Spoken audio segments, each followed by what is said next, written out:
Welcome to the Tipsy Guest Podcast. I am your host, Marco Buenrostro, and every week I'm here with the top industry experts, amazing clients, and all my vendor BFFs to bring you the best tips, advice, and juicy behind-the-scenes stories to make wedding and event planning a breeze.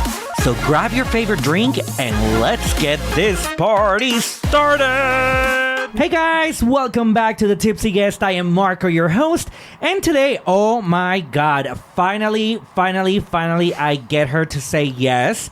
She is the queen of pastries and desserts and amazing stuff. Adesua from Asukar and the Curated Plate. Did I say that correctly? You did. It's a new baby. Woo! Hello, lady. How are you? I'm doing wonderful. I'm happy to finally be here. I know. Sitting in the chair. You were playing hard to get. I was, but I'm here now. All right, girl. So okay. I mean, I've known you for so many years. Like 9 years? It's been like 10. Oh my gosh. And I mean, I've, seen you. You were a Food Network superstar also. Oh my God, there's so much to talk about. All the things. All right, so we're going to start first. I want you to tell our listeners what you do. I mean, you have several businesses. I want you to tell them what you do, and then we can just talk about different things here. So I own Asukar, which is an award-winning pastry company. We do luxury wedding cakes, pastry bars, and all kinds of fun curated experiences. And then last July, I purchased Tim the Girl Catering, and we've just recently rebranded it to the Curated Plate. And with that, we are really trying to curate your entire wedding experience from beginning to end, so you have a full hospitality experience. My background, I went to Le Cordon Bleu in Paris, France. I was the first student to get every one of their diplomas, so I am a cuisine. Excuse me. I know, right? So I'm a cuisine chef, pastry chef, and sommelier. So that's why the Curated Plate is fun, because we can do everything for you now. And then I also have a bachelor's degree in food science and nutrition, so we really do get technical and go down the rabbit hole. So there's really no limitations now on what we can do from you from a culinary perspective. I absolutely love that. And then just as a quick little recap here, let's do the Food Network. What did you do? I mean, I saw you on TV. I know, it's so fun. I was on Halloween Baking Championship, and that was a really good time. I was very grateful. It was a very big surprise how God shows up for you at different times. I was sitting at Chewy's, and I was feeling really bad about stuff, and then I looked down at my email, and I'm sitting there, and I see this email from Food Network that says, "We've been watching you," and I never thought in 100 years I'd ever get on. Oh, my God. And they told me, like, nobody ever gets on the first time they interview, but I got on my very first time, which was really cool. So hopefully there's more things in the future with Food Network. They keep calling. It was so fun to watch you on TV. Like, I was like, I know her. I know. It was a good time. It definitely stretched me and taught me some things, and I learned a lot, but I had a good time when I was there, and they were amazing. That is so cool. All right, so let's go ahead and talk about Asukar first, and then of course we can definitely talk about your new project here. So when it comes to desserts, I mean, and you can do it all, right? I mean, we're talking about cakes, we're talking about like dessert tables, we're talking about like what exactly do you do for couples? We try to create a full dessert experience. And so when we first started the company, what I learned is that people really didn't really enjoy cake. And a lot of times at weddings, when you have 200 people or 150 people, if you get a cake for 150, there is no cake for 150, by the way, but 130 people, half the cake goes into the trash because nobody eats it. And so we really tried to tackle that head on early on in our business. And so with the pastry bars, that's how we fight that battle. In the pastry bars, we ask you for your favorite things. So, like, where'd you meet? What's your story? What's your childhood favorite dessert? Whatever it is. And we come up with these really crazy, fun, cool ideas. So we don't do... Is this a PG-13 show? No. You can talk about whatever you want. We don't do basic bitch pastries, which means cookies and brownies. We don't do that. I will happily bake you a cookie if you pay me the prices you pay. But we tried to do some really interesting, fun desserts. So with that being said, like, we're doing things right now, like espresso martinis are hot. It's my favorite cocktail to drink at night. Mm-hmm. And so we do like espresso martini tiramisus that are inside of a little martini glass, and it's super cute on the table.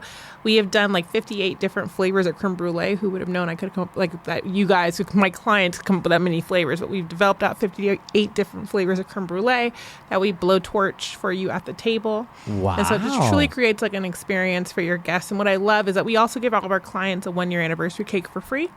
And so when we see them a year later, they're still talking about how their guests are raving about their pastry bar experience.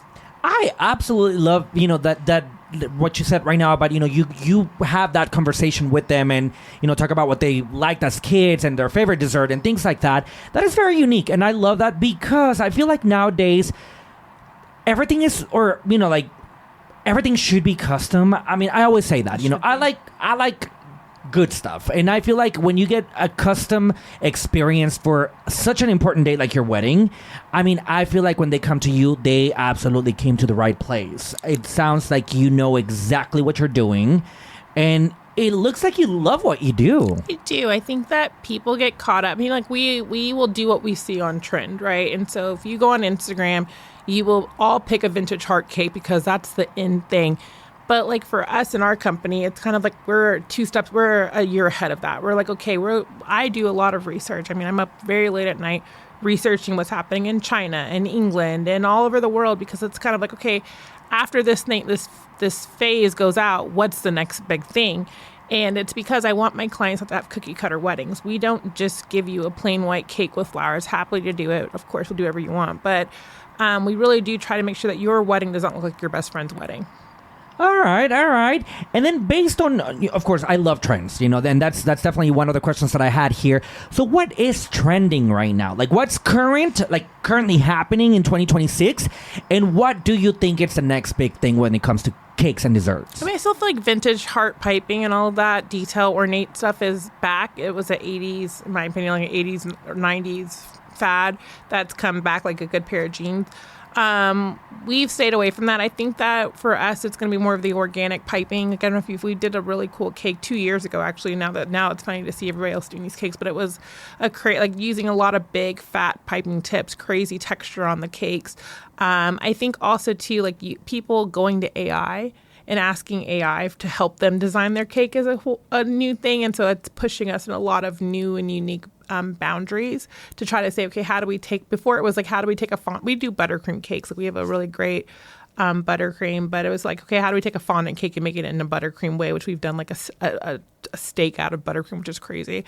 But now it's kind of, how do we take your AI that's impossible cake and turn that into a real cake? So I think it's just, people continuing to push boundaries, but I think also too, they still want to mimic what they think is hot, but it's not.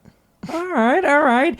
And then what is a realistic budget for let's say, I mean, I guess let's talk about a small wedding, a medium-sized wedding, and I guess like the biggest wedding that you've done. Like what's a realistic budget? I mean, we like to keep it simple here. I believe weddings are a journey, so that's something that's different about us. So for us, we're $8 per person. Cost price is where we're at.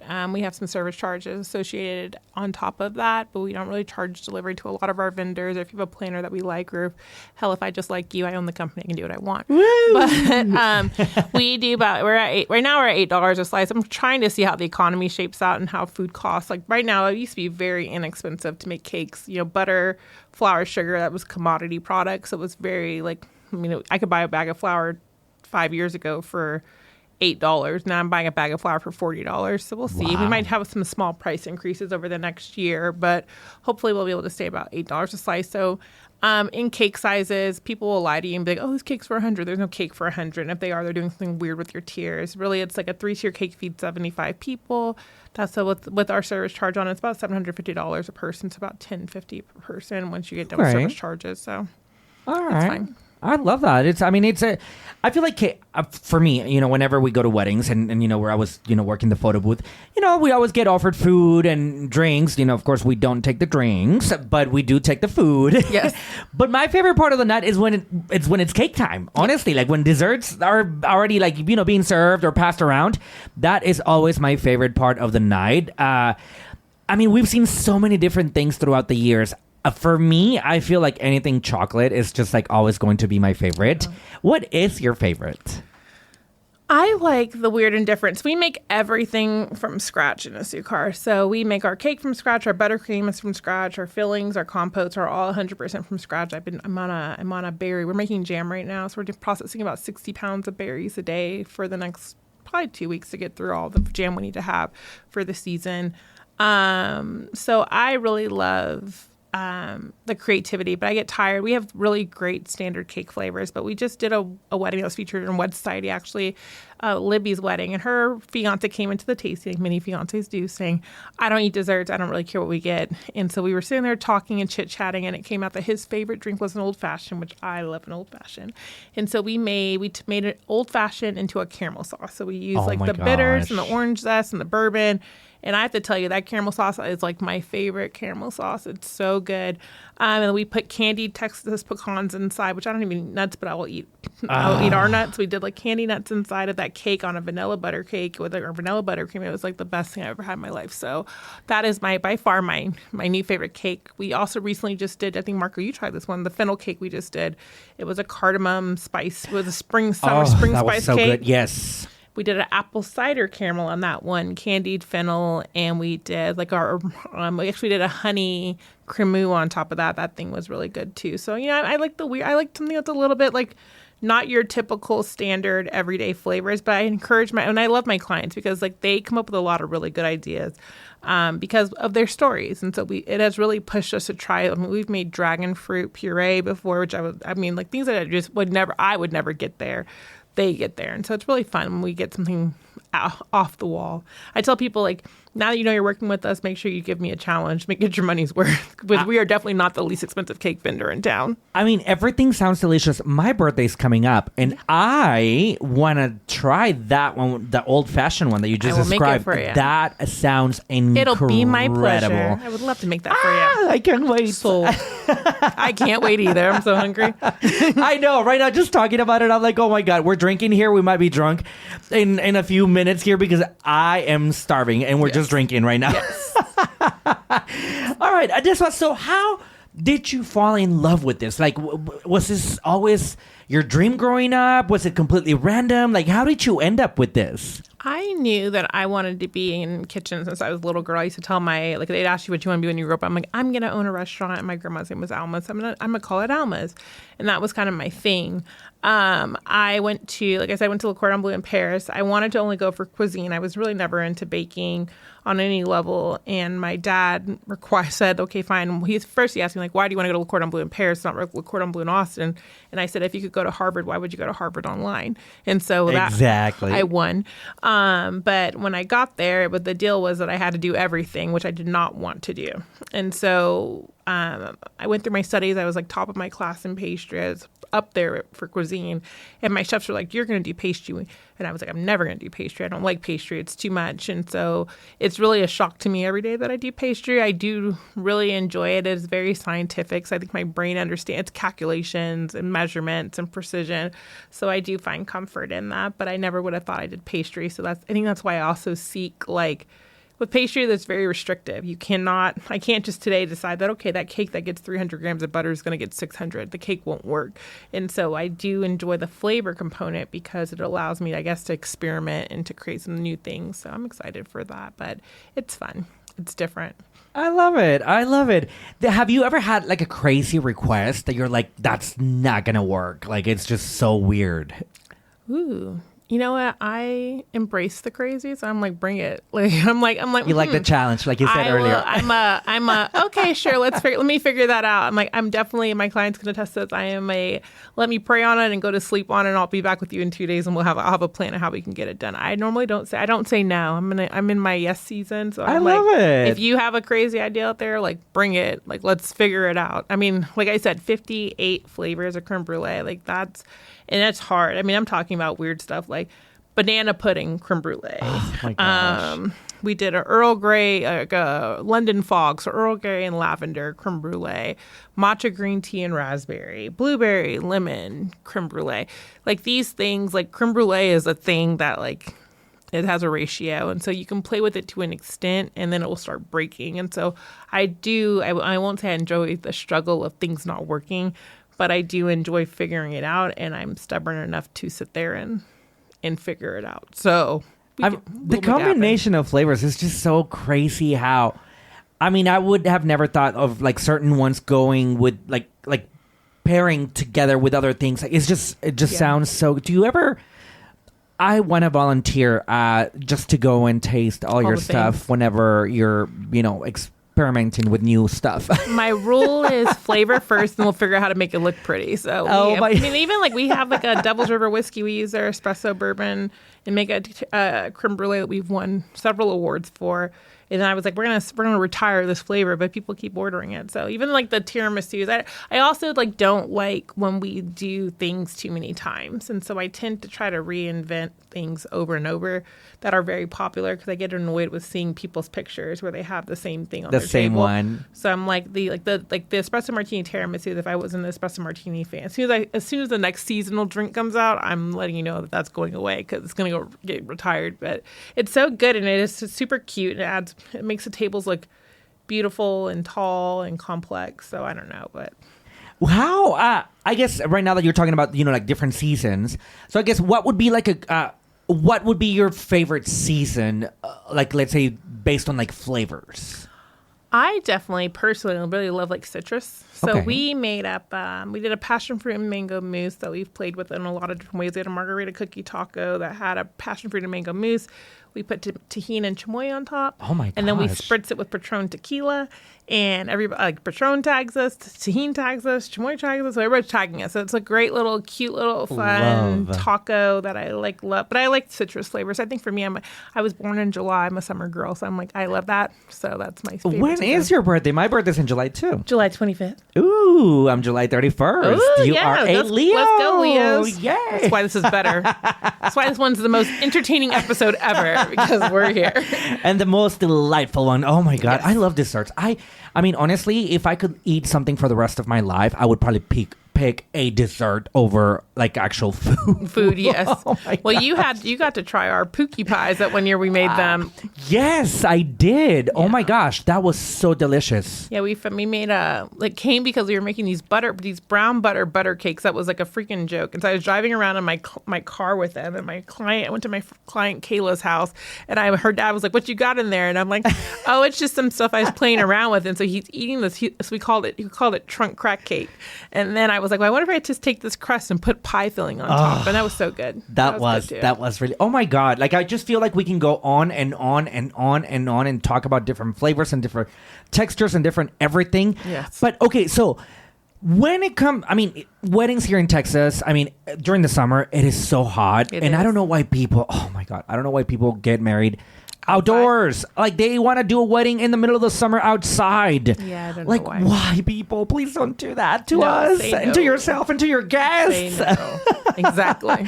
How do you deal with having to make a cake and then it's going to be outside for hours? Like, how is that even possible? We navigate through it. So we for us, when we make buttercream cakes, not fondant cakes. And so, I mean, I don't think it'd make a difference one way or the other. We have a really good, I would say, French meringue style buttercream. That's pretty okay. But at the end of the day, I think butter melts at like 87. So it's a challenge. What we will do is deliver it later. Okay. And we will work with them on like trying to put it in the tent in a time frame that makes sense.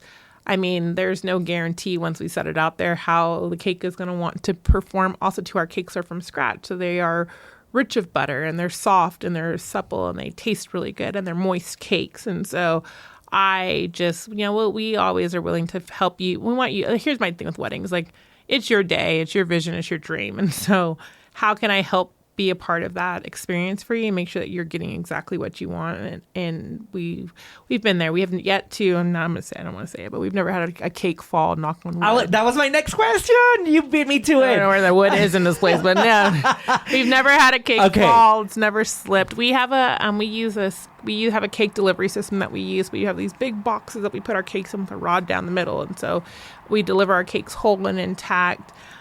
We just bought a brand new delivery van that I decided we're going to add a refrigerator to, just to kind of help combat the Texas. Just that, because we do a lot of hill country, far wet. We go wherever you want me to go. I've been to Dallas for a wedding. So we just want to make sure we can get you your cake in the best condition that we can. And when you deliver a cake, so you set it up for them, you make sure that everything looks good. Is that like once you deliver, like you're gone, or is there do you stick around for a while? Like what's that process like? Typically we'll deliver, if you have a pastry bar, we'll deliver your cake about an hour before your ceremony, just so we can make sure it's up and we can still find your planner. And then we will come back an hour prior to your cake cutting to set up your pastry bar. Why? Because if we put all your pastries out at the very beginning, they won't be there when you come to cut your cake later. So we'll come back and we will set up your pastry bar, and then my staff is there for about 4 hours. So about an hour of setup, 2 hours of service, an hour of breakdown. But our breakdown is more so like if you have a really good DJ, guests aren't leaving the dance floor. So my staff is trained to take trays of pastries and walk them around and make sure people are eating them, walk around outside and make sure people are being exposed to what we have going on and keep the experience going. Normally if it's just a wedding cake, we will drop off the whole cake. We have these special clear acrylic boards that we have made for our cakes.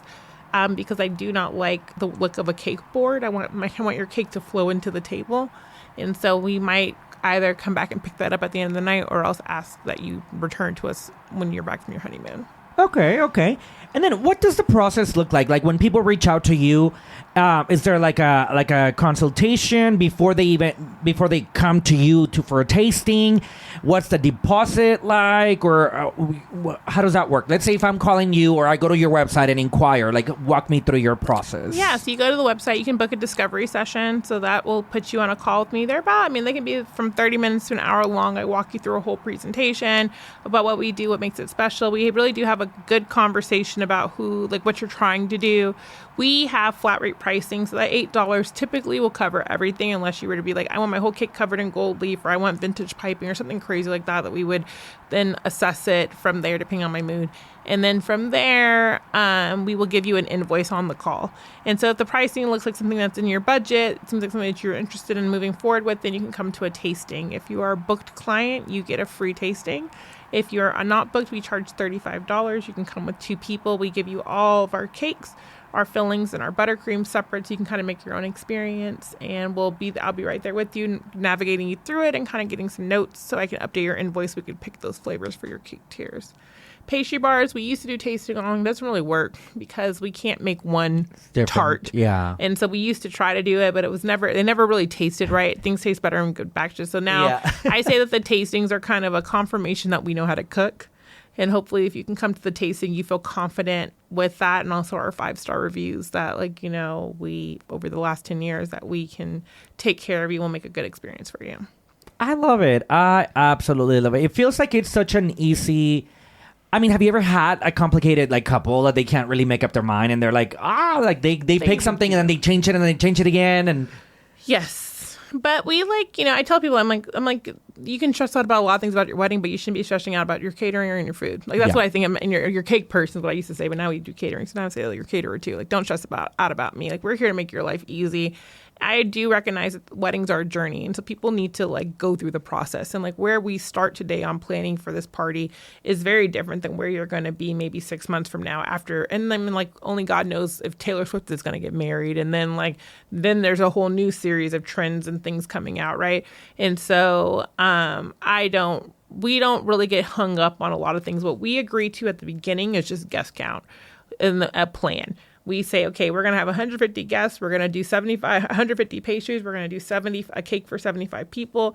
Here's the flavors of the cake that we think we want today. And that's where we leave it. And we let it sit like that until about 6 weeks out. And at the 6-week mark, we send you a message saying, hey, we want to just check with you. Is this a design you still like? Is this where you're at? Are these the flavors? We need to get on their call. If you want to get on their call, we can get on another Zoom call. We do everything over Zoom because we have a lot of international clients. We plan weddings with people from Japan. Wow. England. We have a lot of international, New York, LA, people who are just never in town. And so, we try to be the easiest ones to work with you. We don't really stress out. At the end of the day, I'm making everything from scratch. So your cake is not being made in a month and ahead and sitting in my freezer. We're baking. People do that? They do. What? Most people do. Really? But for us, we are baking your cake 2 days ahead. And so that 48-hour mark, we are weighing out your ingredients 3 days ahead. Cakes are going in the oven 2 days ahead. The day before your wedding, we are frosting, filling, and stacking. And so because we're doing that, we have a lot of flexibility to change things if we need to change things. So we will try to get some confirmation from you about whatever we're trying to do around. I I joke with all my clients too, like, hey, don't be surprised if I don't know what's going on. Then don't be surprised when you're at your rehearsal dinner. I'm calling you saying about that cake I'm working on right now. What do you really want it to be? Because we're making it so fresh that we can make small adjustments. Wow, it sounds like people definitely just need to come to you and avoid every other cake person out there. I think so. I don't know why you would go to anybody else. I feel like we're the best. But, Girl, I'm telling you, I want to volunteer to just go and sit there and watch you come on bake, down. and I just want to smell it, and then, oh my God, I'm so hungry right now. It's fun. It's nice. It's like it's a nice little moment and it's wonderful. I mean, we put so much love and care into your wedding. Like, my genuine concern always is, I tell everybody, all my team, I'm just like, this is their one day. Yeah. Like, we can either make it a really positive day or a really negative day, but we got to make sure that we're giving you a really positive day. So we really do put a lot of effort and energy into making you super happy. We do tell you, like, these things are art. We don't do mock-ups because I feel like they're limiting. Yeah. I feel like when we draw a mock-up, then we're aiming to make the mock-up real versus just going, like, cakes are art forms, especially the way we do our cakes. We do a lot of marbling and textures and different things. We use wafer paper and rice paper and try to build, like, these really cool moments in cakes. And so I tell people, I'm like, it's an art, and I'm going to play with it how I want to play with it. But we do understand from you, like, what you want out of it. And if we understand what you want out of it, then your priorities are always at the top of my mind. And if we need to roll some things back because it doesn't look good, I won't put out a cake that I can put my name on. That's for sure. Oh, yeah. I hear you. That's how I feel all the time with my stuff. Like, whenever, we're doing just photo booths, either for weddings or corporate or anything, I always tell my employees, I'm like, you need to make sure that you send me a photo, like a test photo, right before we get started, because I want to make sure, even though they're fully trained and they know the quality that we provide for our clients, like I have that thing that I'm like, I want to see what it looks like. I want to make sure that it is 100% what we discuss with the client. So that is so good. I mean, everything sounds amazing. Your quality, of course, I've tasted a lot of your stuff, and it's always incredible. Thank you. Let's talk about your new baby, the Curated Plate. Yes, oh my God. Talk to me about, I know you mentioned a little bit here, but that is so exciting. Congratulations. Thank you. Yeah, I'm excited for it too. I think with Asukar, we have always done some level of catering, right? And we've won lots of awards under Asukar for catering. I think last year we won Best Catering for my Leah at the Antonian Awards. And it was kind of like if you knew that we did food, then you knew that we did food. And if you knew my story, my background, then people would tap me in for appetizers or entrees or whatever it is. But for Curated Plate, this time around, so Tim the girl hit me up maybe 2 years ago and said, hey, I think I want to sell my business. Are you interested? I said, sure, hit me up when you're ready. Then in July, she said, here you go. Here's the keys. Have a good day. What? So it was your birthday gift. Exactly. It was July. Thank you. It was July. I was like, yeah, birthday gift, birthday cures, who knows? But so we got the business, and really my goal last year was just, she still had clients and things going on. And so we tried to honor what it was. But through that, I was like, this is not like the way. It was very much traditional catering, where here's a menu. Every wedding we do is the same menu over and over and over again. And, and it was boring for me too. And I just also, when I got to know the clients better, they were like, well, we just picked off the paper and that's what we got. And that's not who I am. Like, that's not what me as a company, as we stand for, as we build our little hospitality group here. And so for me, I just really wanted something. I was like, okay, if I was hiring a caterer, what would I want? And I wanted something where I want a curated experience. I want my daughter's birthday dinner should not feel like my birthday dinner. We're two different people. She's her whole own identity. Yeah. I'm my own identity. So why are we giving each other the same experience every time through? And so with Curated Plate, really what it is very much like Asukar, where we were getting with our clients, learning their stories. We do the same thing. We have some custom menus that are very much based, I would say, French leaning, heavy sauce work. That's where I'm really good at, is sauces on our proteins. But really we work with clients. We've done some cool stuff this year. I mean, we did a sushi and fried chicken wedding. Yeah, it was crazy.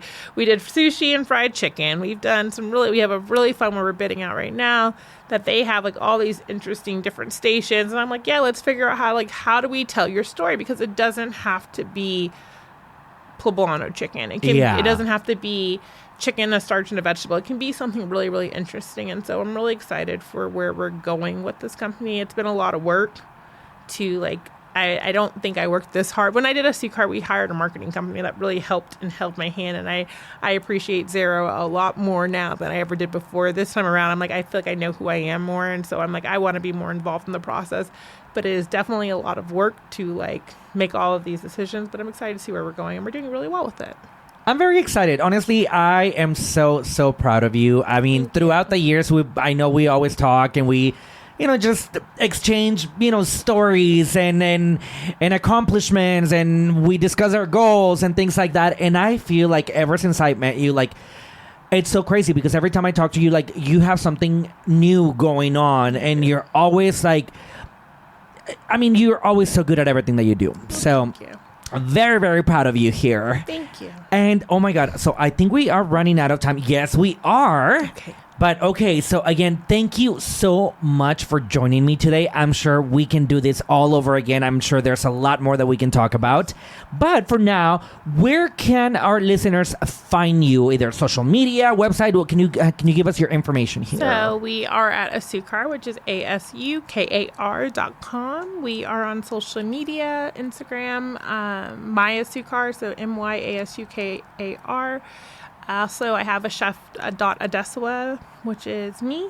If you want to follow me and see some of the behind-the-scenes stories of what's going on in the business. And then the Curated Plate also has a new page, and we will be sending out more information about them coming up as it all gets sorted out and figured out. Awesome. Well, thank you so much, Adesua, and thank you to our listeners for sticking around with us today. Remember, every Tuesday we have new episodes. If you have a favorite vendor that hasn't been on the podcast, make sure you let me know. We can definitely invite them, or you can have them send me a DM. You can send me a DM, whatever you want. We are here for you. Thank you so much. Until next time. Thanks, Adesua. Thank you, Marcos. This is great. Congratulations. I love it. Thank you. Thanks for listening to the Tipsy Guest podcast. If you know someone who could benefit from these tips, spread the love and share it with them. Don't forget to subscribe and leave a review. Next round's on us. Same time, same place. Cheers! This podcast is brought to you by MVP Photo Booth, the #1 photo booth rental company in San Antonio, Austin, and Central Texas.